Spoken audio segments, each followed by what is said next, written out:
വല്ലാതെ വിഷമങ്ങൾ വരുമ്പോൾ ഞാൻ എടുത്തു നോക്കും. ആശ്വാസം കിട്ടൂല, എന്നാലും ഞാൻ ചേർത്ത് കിടക്കും. ചേർത്ത് പിടിച്ച് കുറച്ചേരം ഇരിക്കും.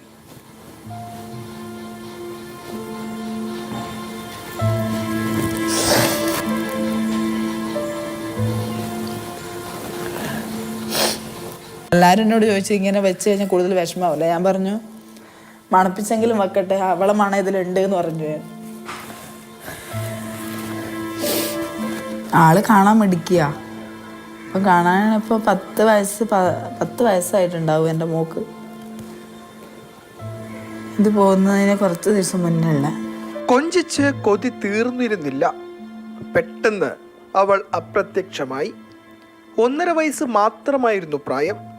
വർഷം 2014. കനത്ത മഴയിൽ വീടിനുമ്മറത്തെ കസേരയിലിരിക്കുകയായിരുന്നു ദിയ. വീടിനുള്ളിലേക്ക് കയറിപ്പോയ ഉമ്മ സുഹറ തിരിച്ചെത്തിയപ്പോൾ കണ്ടത് ഒഴിഞ്ഞ കസേര മാത്രം.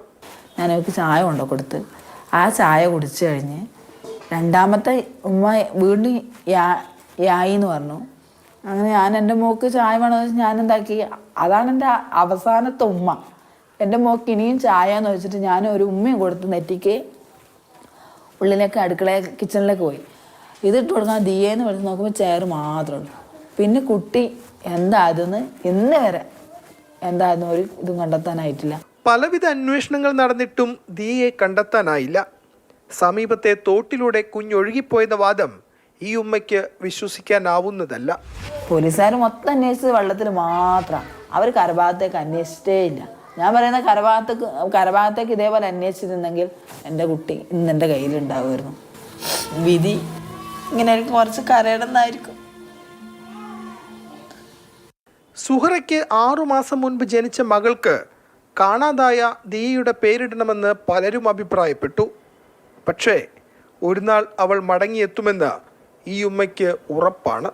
ആരെ കയ്യിലെങ്കിലും ഉണ്ടെങ്കിൽ എൻ്റെ കയ്യിൽ ഏൽപ്പിക്കട്ടെ എന്ന് ഞാൻ പറയാം. അവരെ ഞാൻ ഒന്നും ചെയ്യാൻ പോകുന്നില്ല. എനിക്ക് എൻ്റെ മോളെ കിട്ടിയാൽ മതി. അവളുടെ ഡ്രസ്സുകളെല്ലാം ഞാൻ പാക്ക് ചെയ്ത് വെച്ചിട്ടുള്ളത്. അതെ, അവൾ വന്നു കഴിഞ്ഞാൽ ഇതെല്ലാം എനിക്ക് പറയണമല്ലോ കഥകൾ. അവൾ വന്നിട്ട് ആദ്യം എൻ്റെ മോളെ കെട്ടിയിട്ട് വേണം എനിക്ക്. പക്ഷെ എൻ്റെ മനസ്സ് പറയുന്നത് അവളെവിടെയോ സുഖമായി ജീവിക്കുന്നുണ്ട് എന്ന്. ഞാൻ സ്വപ്നത്തിൽ കാണുന്നത് അങ്ങനെ തന്നെയാണ്. എന്നെ അടുത്ത് ഉമ്മാന്ന് വിളിച്ച് വരുന്നതാണ് ഞാൻ കാണുന്നത്. കാത്തിരിപ്പിൻ്റെ വേദനയുടെ 9 വർഷങ്ങളാണ്. ഒരു നാൾ ദിയ മടങ്ങി വരുമെന്ന പ്രതീക്ഷയാണ് ഈ കുടുംബത്തെ ഇപ്പോഴും മുന്നോട്ട് നയിക്കുന്നത്. കണ്ണൂരിൽ നിന്നും ഷാജു ചന്ദ്രപുരയ്ക്കൊപ്പം ഫെലിക്സ്, മാതൃഭൂമി ന്യൂസ്.